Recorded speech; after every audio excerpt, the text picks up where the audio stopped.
OPM, our online prayer meeting. Right here at Jesus Coffee, Cavite Page. And now, let's welcome Pastor Roban Louis Russet. God is here all the time. God is good.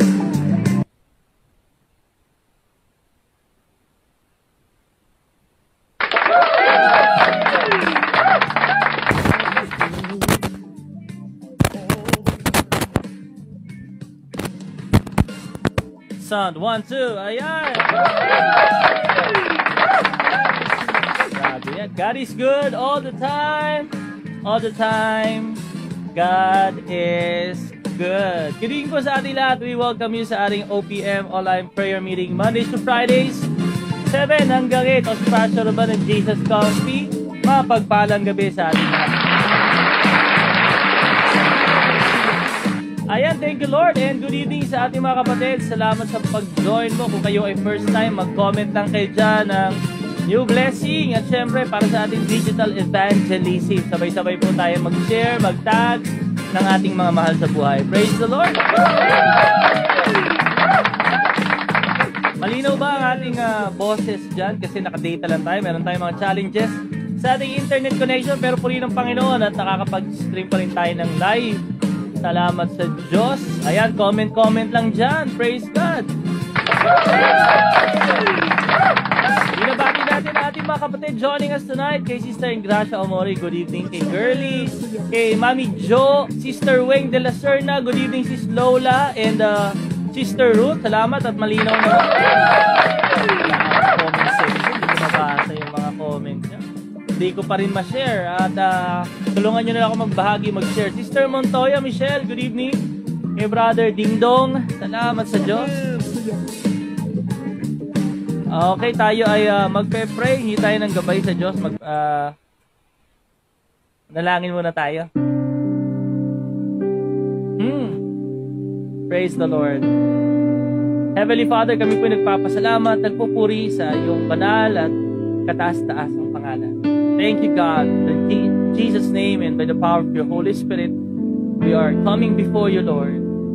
Thank you for tonight's freedom that we have, the opportunity, Lord, na kami po ay sama-sama na mag-aaral ng iyong salita, Panginoon. Thank you, Lord, at samahan niyo po kami, Panginoon, ikaw ang magtuturo. Ikaw rin ang gagabay sa amin. Salamat po sa pagkakataong ito, bigyan mo kami, Lord, ng magandang internet connection. And God, we thank you for our brothers and sisters na kasama pa rin namin ngayon na live or manonood ng replay. Salamat sa mga anak mong patuloy na sumusunod sa iyo. Thank you, Lord, that ikaw po ang Panginoon na in order. Kaya, Lord, ikaw po mag-ayos ng aming internet connection. Kaya sa pangalan ni Jesus, at bibigyan mo kami ng mabilis at stable na connection tonight, God. We thank you and we ask that you dwell in the praises of your people. Ikaw po ang manguna sa amin. Samahan mo kami, Lord, ng iyong presensya sa aming awitin, Lord. Itinataas ka namin. Kaya, Panginoon, pinupuri namin ang iyong banal na pangalan.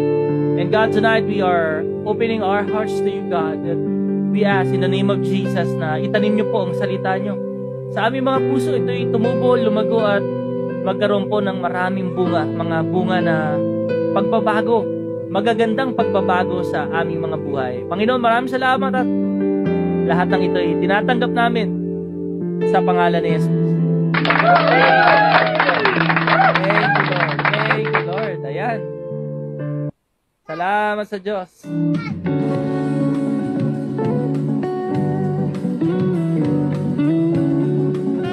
Ayan, salamat sa Diyos. Babay ka.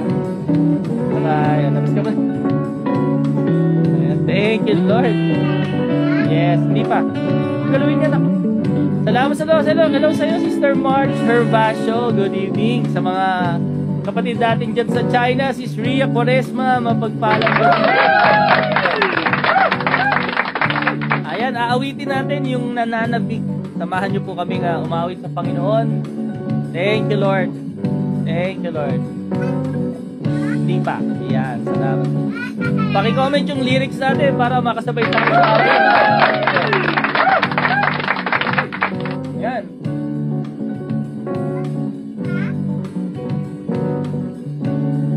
Hello sa inyo dyan, mga kapatid. Ayan.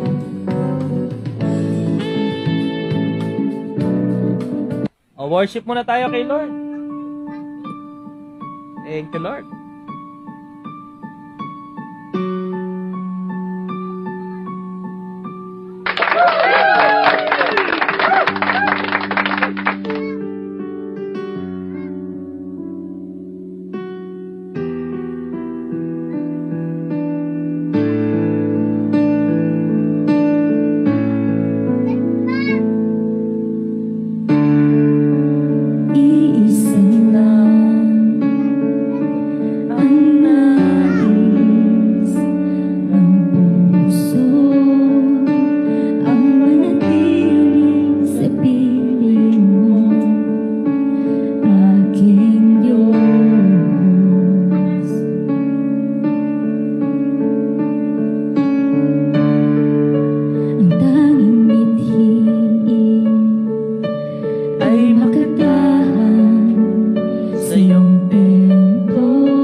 mensahe ng Panginoon sa atin, itakwil ang sarili at araw-araw pasalin ang Diyos.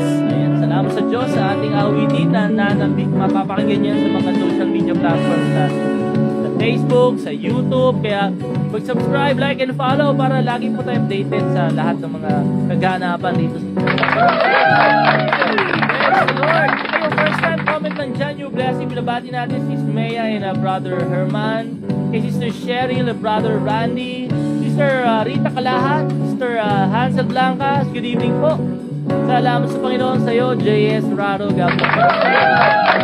Steve Reynolds, joining from Indiana, Bloomington. Maraming salamat, kapatid. Tuloy lang tayo sa pagtag at pag-share. Papunta na tayo sa Word of God, maya-maya yan. Pero magko-coffee break muna tayo. Thank you, Lord. Salamat sa Panginoon.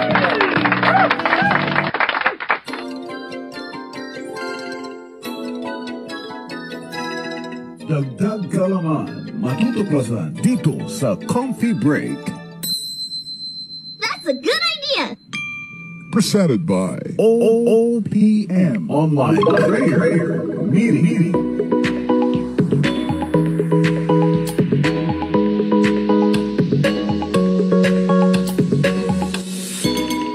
Salamat sa Panginoon sa ating coffee break. Ang ating babasahin, Psalm 127. Napakaganda ng awitin na ito. Ito ay pagpupuri sa kabutihan ng Diyos sa kanilang pag-akyat papunta sa Jerusalem. Sabi rito, verse 1, maliban nga na si Yahweh ang nagtatag nitong bahay, ang ginawa ng nagtayo ay wala ring kabuluhan, sabi sa verse 1. Maliban nga na si Yahweh, ang sa lungsod ay gumabay, ang pangmasid, ang pagmamasid ng bantay ay wala ring saysay. Hindi dapat pakahirap, magpagal sa hanapbuhay. Maaga pa kung bumangon, gabi-gabi kung humimlay, pagkat pinagpapahinga ni Yahweh ang kanyang mahal. Alam mo, itinuturo sa atin ang awiting ito na kapag hindi ang Panginoon ang kasama natin sa pagtataguyod ng ating buhay, karera, trabaho, negosyo, maaring sa simbahan o ministeryo, kapag hindi si Lord, mapapagod tayo. Mahihirapan lang tayo. Pero kapatid, ito ang napakagandang balita na ang Panginoon, andyan siya para handang-handa na tumulong sa atin. Kailangan lang natin gawin. We will invite God in our family, in your relationship, in your business, in your ministry, na hindi mo to gagawin sa sarili mo. Gagawin mo to kasi may tulong ka galing sa Panginoon. Praise the Lord! Presented by OPM Online Prayer Meeting.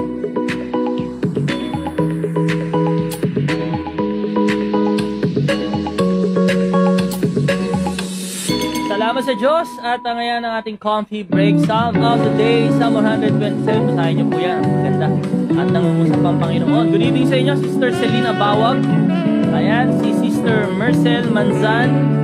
Hello po kay Tita Ami. Shoutout sa inyo dyan. God bless you. Sister Novi, Mami Pei. Good evening sa inyo. Okay, praise the Lord. Ayan, share natin.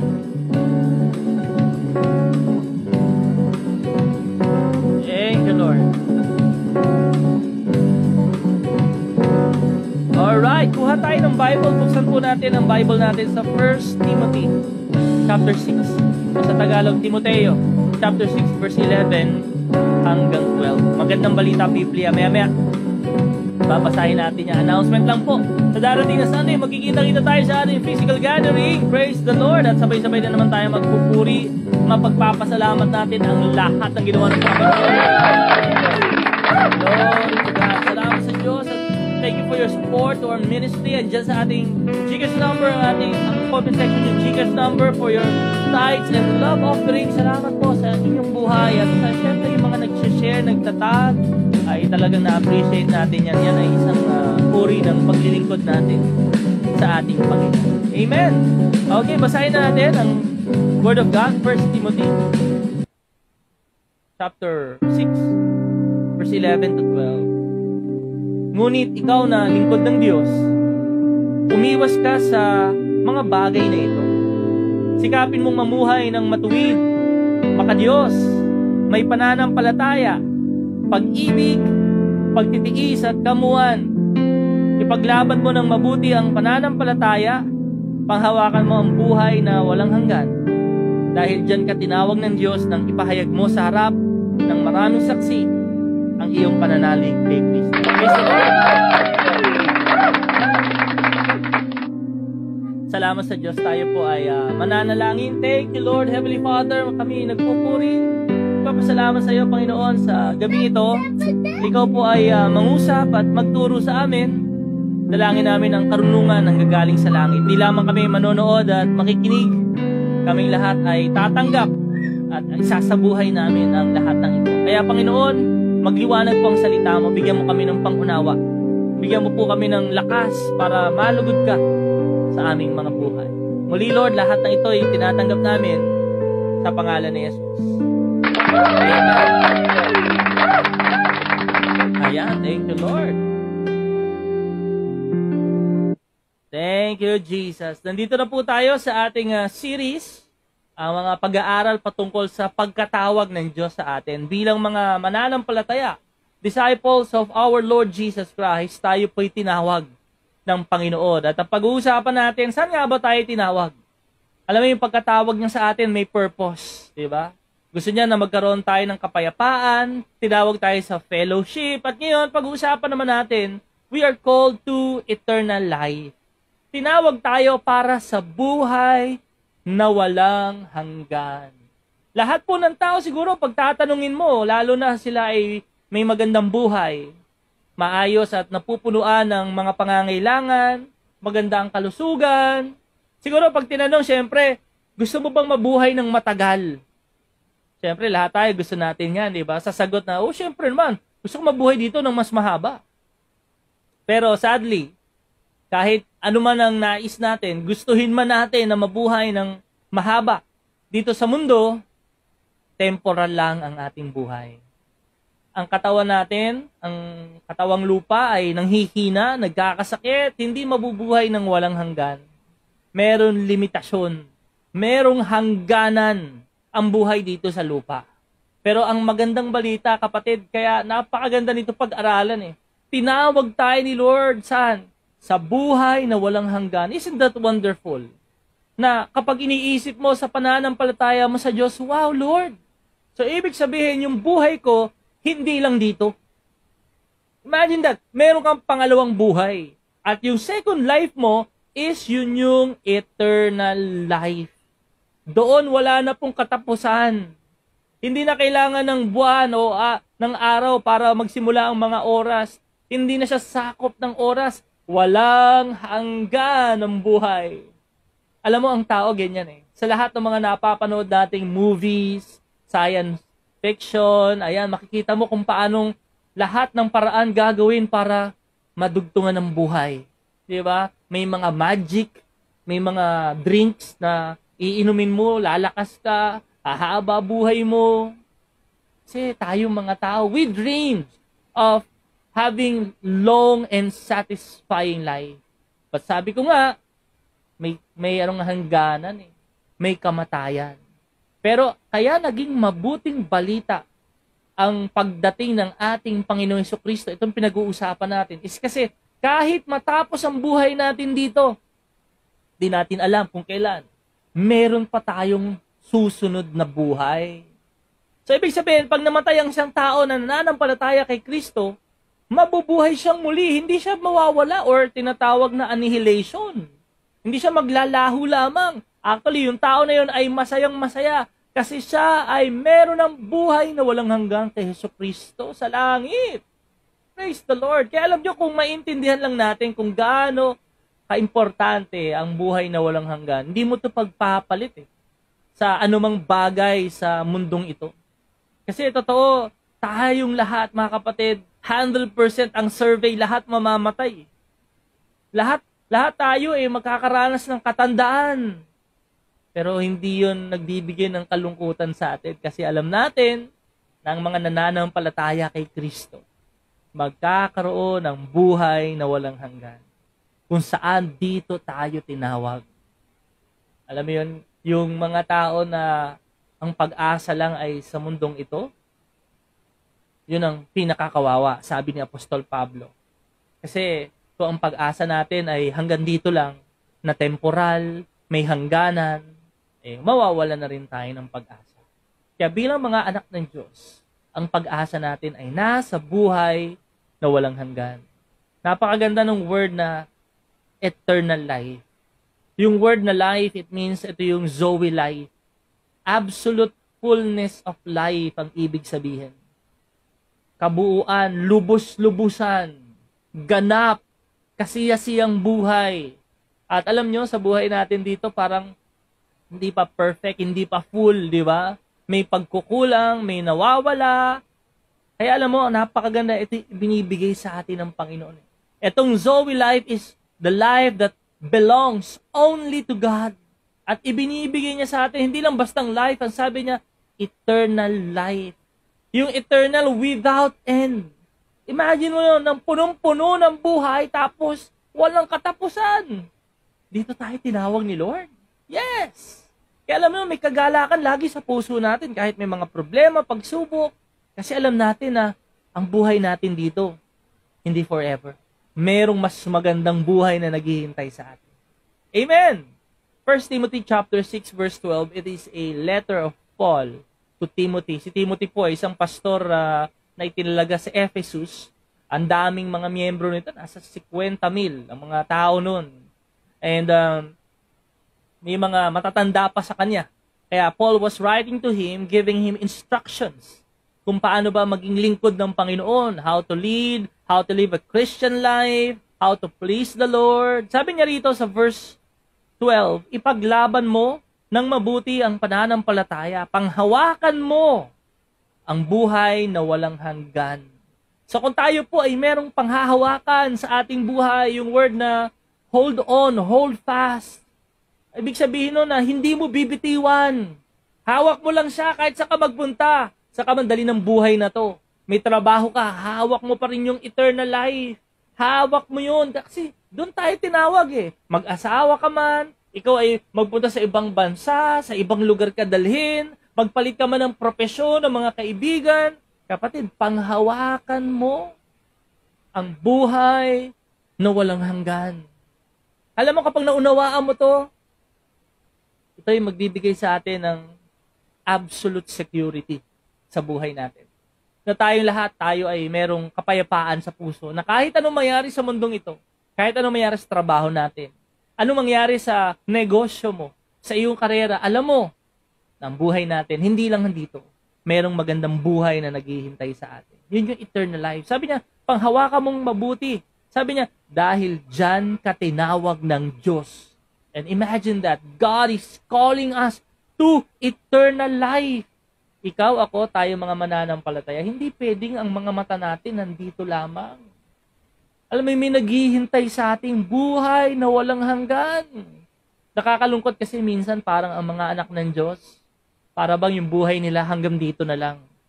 Para bang ang isipan nila na, nako, isang beses lang naman ako mabubuhay gagawin ko na gusto kong gawin. You only live once. Alam mo yun, na parang wala nang kasunod. Kapatid, hindi ganon Kapag naunawaan mo na may eternal life, you will be cautious. You will be careful how you live your life on earth. Magiging maingat ka. Kasi alam mo, hindi ka dito nakatira talaga. Ang meron tayong lugar na kung saan permanenteng address natin. Hindi dito. Hindi sa address mo dyan, kundi sa buhay na walang hanggan sa langit. Alam nyo, itong life na Zoe, ito yung ginamit ng Panginoon Jesucristo nung sinabi niya sa Matthew chapter 7 verse 14, makipot ang pintuan at makitid ang daang papunta sa buhay. At kakaunti ang nakakatagpo niyon. Hindi lahat Alam mo yon, hindi lahat pipiliin tong eternal life. Hindi lahat gusto nitong buhay. Sabi ng Panginoon mismo, makipot Kumbaga ibig sabihin, hindi lahat makakapasok, hindi lahat ito yung pinipili.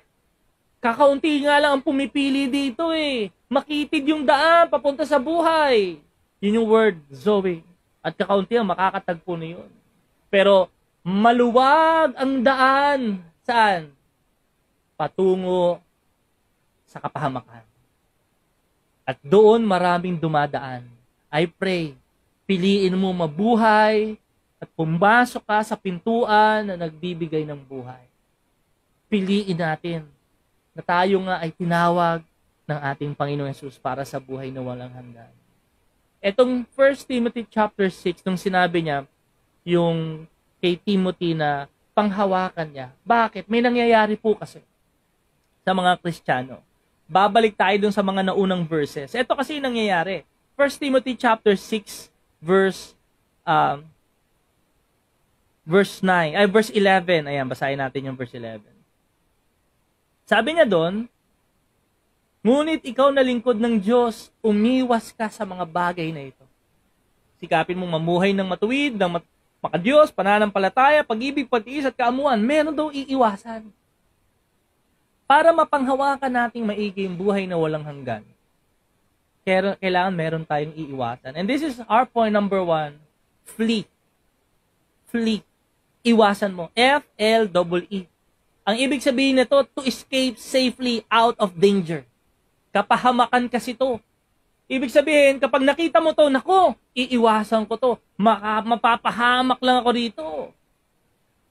Para tayo bilang mga anak ng Diyos, mamuhay na merong buhay na walang hanggan sa langit, kailangan meron tayong iiwasan. Sabi sa NLT, but as for you, man of God, flee from all these things. Ano yung sinasabi niya? Babalik ka uli. Pataas. No? Ang sabi niya doon sa verse 9, ang mga nagnanasang yumaman ay nahuhulog sa tukso at nasisilo sa bitag ng masasama at hangal na hangarin na nagtutulak sa kanila sa kamatayan at kapahamakan. Verse 10, ito yung iiwasan, sapagkat ang pag-ibig sa salapi ay ugat ng lahat ng kasamaan. So ang point dito ni Paul kay Timothy, para mapanghawakan mong maigi yung buhay mo sa langit, Timothy, huwag mong bibitiwan, lumayo ka saan? Sa pag-ibig sa salapi.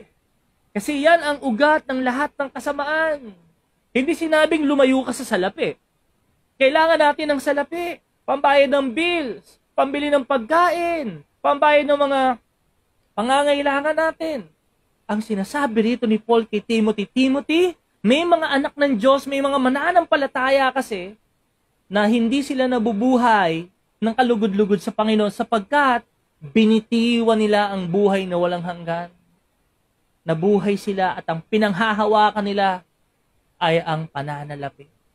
Ang pag-ibig sa salapi. Hindi masama po yung pera. Kailangan natin yan. Kahit sa church, ginagamit natin ang pera. Ang masama is yung pag-ibig natin sa salapi.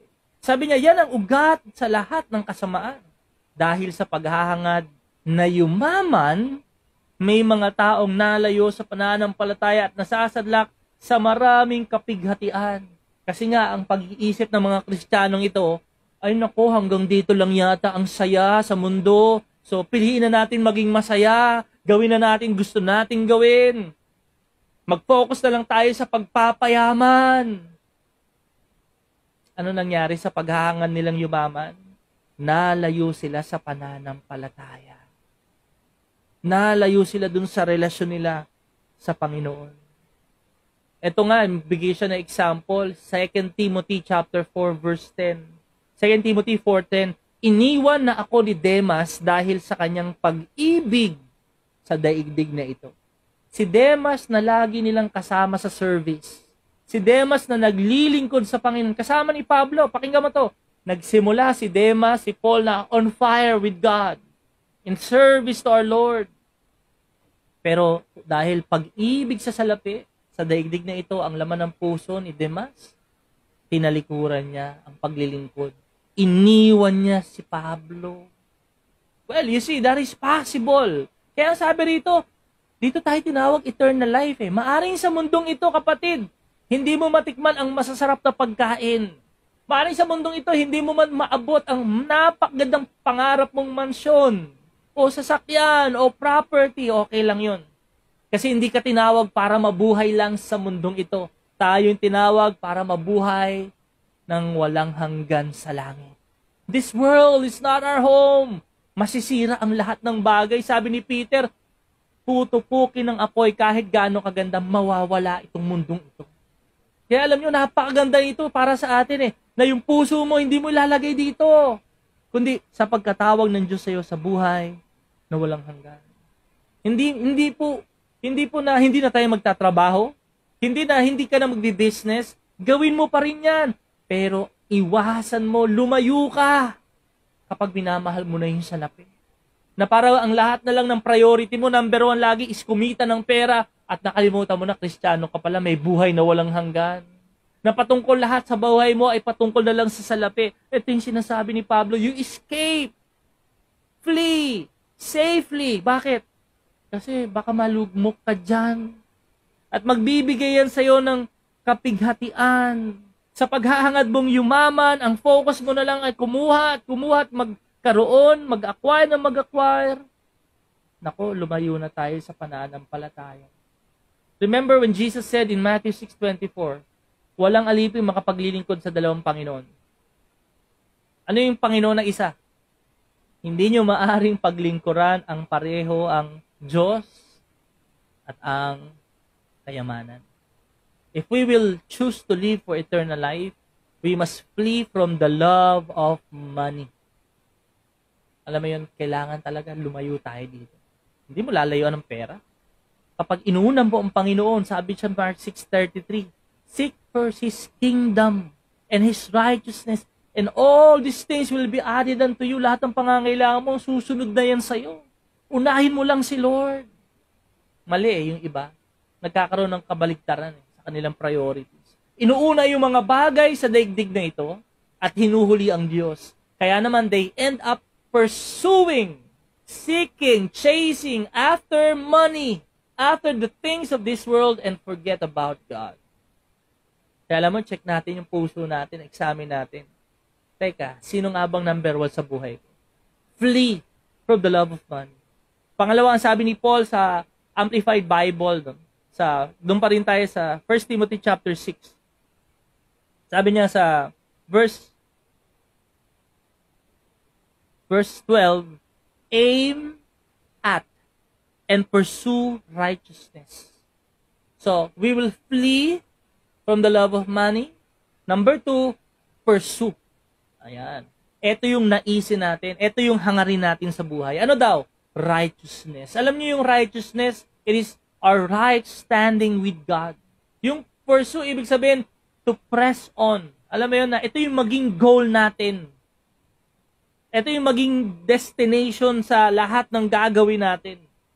Sabi niya, pursue righteousness, pursue faith, pursue love, steadfastness, and gentleness of heart. Isa-isayin lang natin to, mabilis.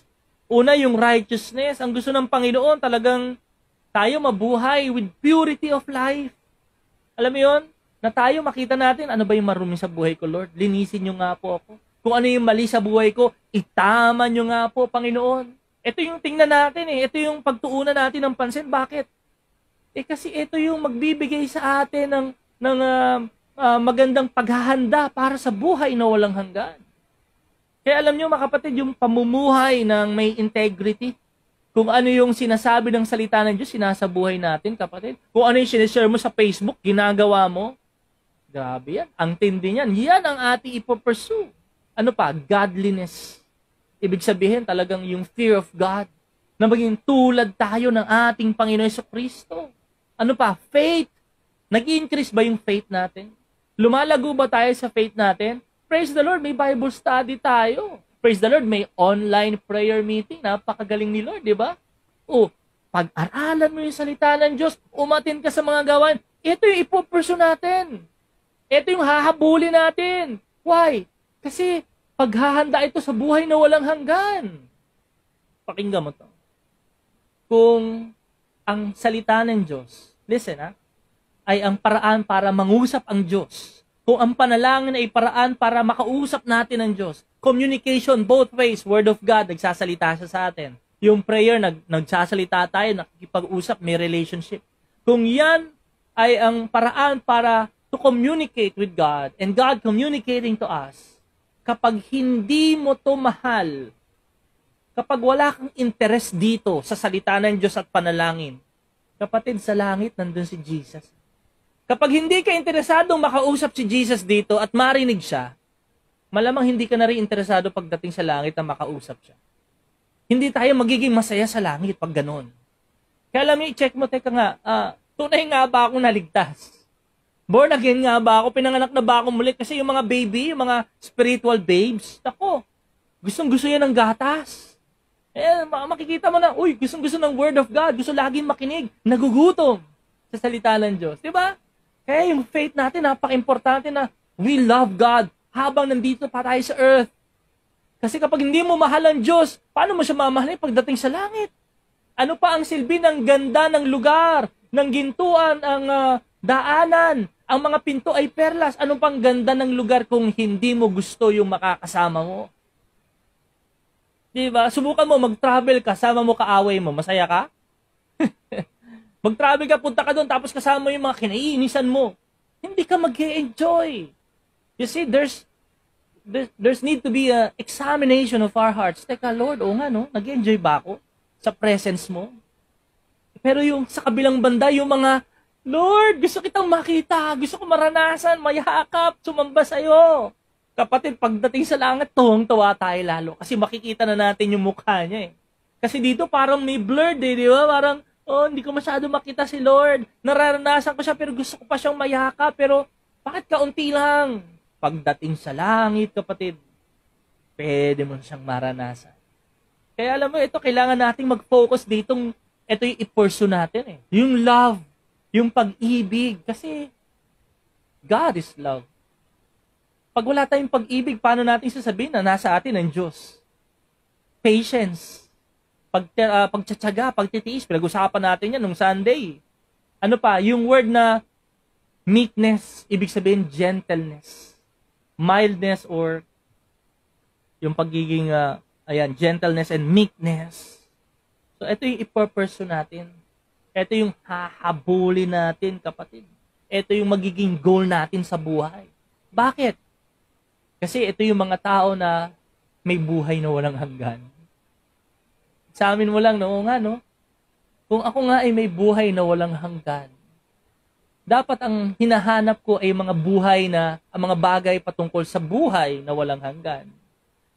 Kung ako nga ay tinawag ng Panginoon sa buhay sa langit, dapat ang isipan ng puso ko ay dapat makalangit.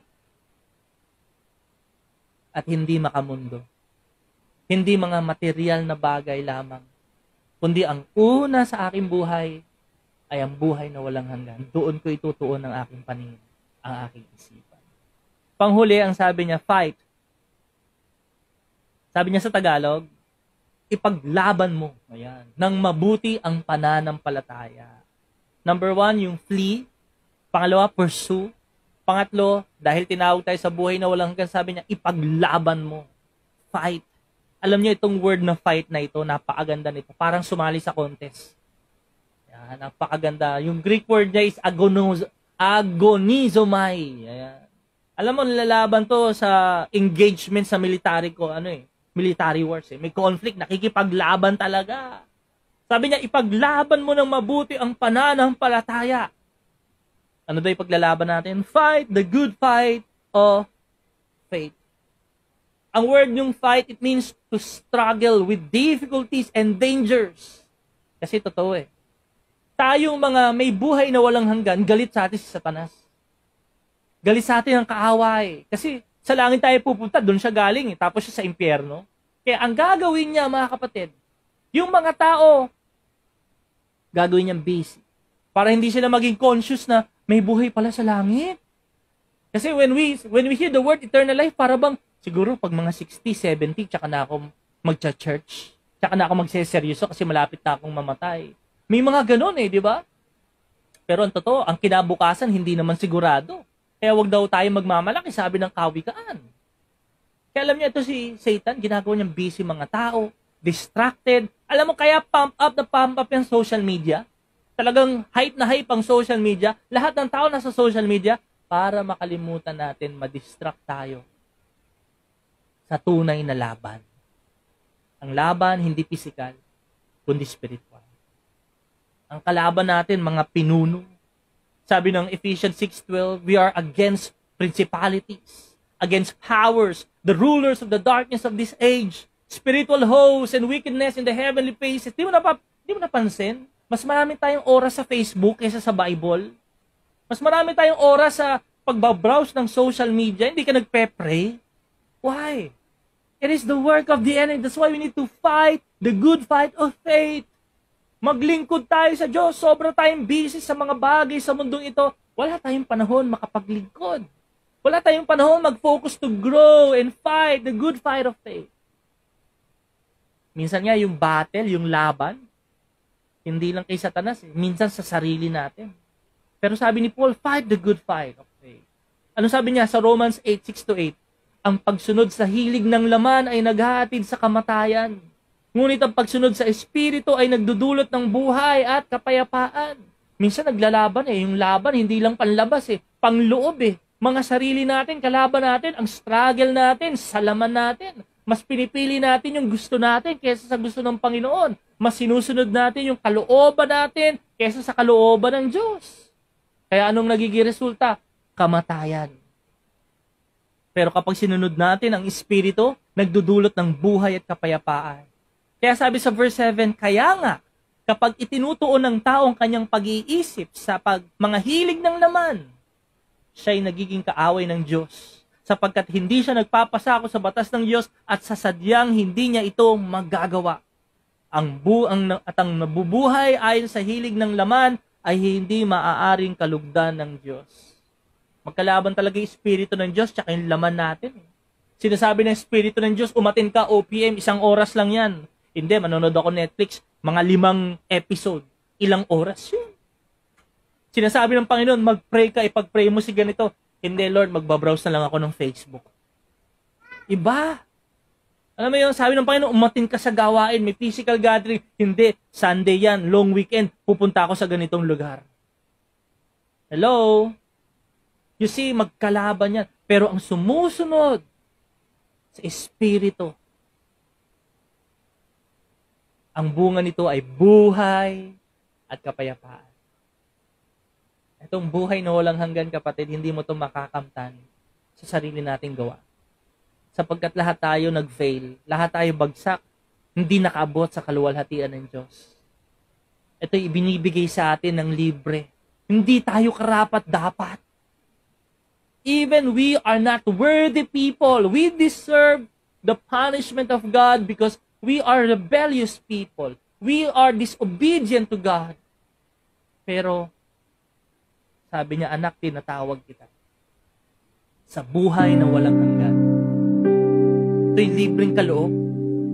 John 10:10, sabi ng Panginoon, naparito ako upang ang mga tupay magkaroon ng buhay na masaganang lubos. Alam mo kung saan talaga yun? Hindi lang dito, kapatid. Buhay na walang hanggan sa langit. Kaya, handa ka na bang tanggapin ito? Libre ito. Hindi ito dapat ibigay sa atin, pero dahil sa kanyang grasya, bibigay sa atin. Hindi naman siya dapat mamamatay sa krus sapagkat wala siyang kasalanan. Kasi kung titingnan niya lang tayo, marumi tayo Pinarusahan pa nga natin siya, sinaktan pa natin siya. Ilang beses natin siya kinakalimutan. We are not people who are adorable and loving. We are unlovable because we are sinners. But because of His great love for us, God sent His Son to die on the cross for you and for me. And is giving us eternal life. Tanggapin mo, kapatid. If you're listening and watching tonight and you're saying, Pastor, gusto ko tanggapin. Gusto ko itong buhay na walang hanggan na ito. Gusto kong makasigurado sa langit nga ako pupunta. Ang pag-asa ko, Lord, hindi lang sa buhay na ito, kundi sa langit. I want you to join me in this prayer. Galing sa puso mo, kapatid. Sabihin mo, Panginoong Jesus, Lord, kailangan kita sa buhay ko. Panginoon, makasalanan ko. Marami akong pagkukulang sa iyo. Marami akong hindi pagsunod. Nagrebelde ako. Kinalimutan kita. Panginoon, patawad po. Pinagsisisihan ko na po ang lahat. Binubuksan ko ang puso. Tinatanggap kita sa aking buhay. Bilang Panginoon at tagapagligtas. Salamat po, Panginoon, sa pagpapatawad at sa buhay na walang hanggan. sa langit. Sa pangalan ni Jesus. Kapatid, gusto mo ba sa prayer ng good news? Pinatawad ka na ni Lord. You are now, magkaroon ka ng spiritual rebirth. Pinanganak ka ng muli, spiritual. Para kang baby. Gaya ng sinabi ko kanina, kailangan mo ng gatas. Mauhaw ka sa gatas, kailangan mo yung lalakas ka doon, salita ng Diyos. Ni-invite ka namin lahat to umattend. Start reading your Bible, start praying. Join a church, join a spiritual family. We are welcoming you. Kung wala ka pang spiritual family. Kahit online, maganda yan, makasama ka namin. Dito ka lalago, lalakas. Pinatawad ka na ng Panginoon. At sa pamamagitan ng Kanyang Espiritu, papaguhin niya tayo. Gusto mo bang matuklasan kung anong meron sa buhay na walang hanggan? Nasa salita ng Diyos, sa Bible. Kaya magsimula ka na pag-aralan ng Bible, pag-attend ka sa mga gawain natin, at kung may katanungan ka, handang sagutin niya ng Panginoon. Salamat sa Diyos, kapatid, sa pag-join mo sa prayer natin. Pinatawad ka na at bagong pagsisimula binibigay sa inyo, Lord. Gusto mo ba ikaw lang ang makakatanggap ng buhay na walang hanggan? Gusto mo ba ikaw lang ang makakarating sa langit? Siyempre, gusto natin isama ang pamilya natin, magulang natin. Ito na yung panahon, invite mo sila. Sa darating na linggo, may pagtitipon tayo. Alam mo yun, huwag mo nang isipin kung sila ba'y dadalo o hindi. Ang napakagandang gagawin mo, invite them. Kasi kung ano yung tinanggap mo, dapat ipasa mo yan. Alam mo kung bakit wala pa tayo sa langit? Kasi may mission pa tayo. Kasi yung daddy mo, hindi pa ligtas. Yung nanay mo, hindi pa makakarating sa langit. Nakakalungkot naman kung maiiwan yung kapatid mo. Dalhin mo sila sa Panginoon. Pakilala mo sa kanila si Jesus.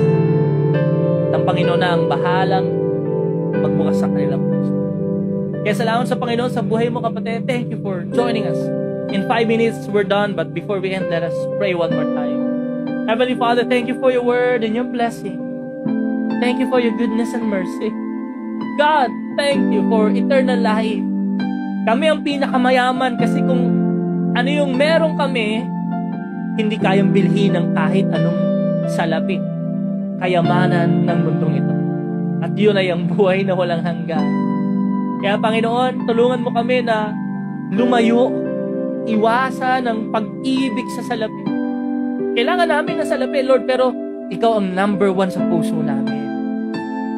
Tulungan mo kami na sikapin, itong unahin, ang katwiran, ang pagpananampalataya, ang pag-ibig, kami lumago sa aming relasyon sa iyo. At Lord, may laban na kinakaharap kami. Pero salamat sapagkat dahil kasama namin ang Banal na Espiritu, lahat ng labang ito ay aming mapagtatagumpayan. Panginoon, nagpupuri kami sa iyo sa mensaheng aming tinanggap. Dalain ko ito'y tumanim sa aming puso at maging buhay namin. Linisin mo araw-araw ang aming puso at isipan na kami tinawag mo para sa buhay na walang hanggan. At habang hinihintay namin yon, Lord, ang buong sambahayan namin, tulungan niyo po kami na sila ay maadala rin sa iyo at makatanggap ng buhay na walang hanggan. Sa pangalan ni Jesus. Amen. Praise the Lord. Glory to God. Salamat sa Diyos. Hallelujah. Hallelujah. Thank you for joining us sa ating prayer. Kung ikaw ay sumabay sa ating panalangin, kapatid, ng good news, sumasagot siya. Narinig niya tayo sa atin. Receive the answer. Receive the salvation of your family. Receive victory for every battle or fight na kinakaharap natin. Salamat sa Panginoon sa pag-join mo sa ating digital evangelism. Sa lahat po na nag-tag, nag-share sa kanilang mga mahal sa buhay. Purihin ang Panginoon sa buhay mo, kapatid. At tapos na tayo. Pero kanina ba sumabay ka sa prayer? Tinanggap mo ba si Jesus sa buhay mo? Humingi ka ba ng tawad? Pinagsisihan mo nga ba ang kasalanan mo? Ang magandang balita, pinatawad ka na ng Diyos. At binibigyan ka ng panibagong simula, meron ka ng buhay na walang hanggan. Lumago ka, magpatuloy ka, makikita mong gagawin ng mga plano ng Panginoon. Kaya sabihin mo, anak ng Diyos, sabay-sabay, I am a child of the Most High God. I am blessed. I am full of wisdom, full of power, full of potential. I can do all things. I will overcome. I have a great destiny in Christ. Eternal life yun. I believe it. I receive it. In Jesus' name. Amen. Powers in you, Messiah, Jesus Christ, King of Kings and the Lord of Lords. Sabangan niyo po bukas para sa ating OBM. Siyempre, ating kapatid, Brother Eugene Espirito. At ang ating Friday OBM para kay Brother Jonard Oleta. Maraming salamat sa buhay niyo, mga kapatid. God bless you. Have a great night. See you on Sunday. See you again. Bye!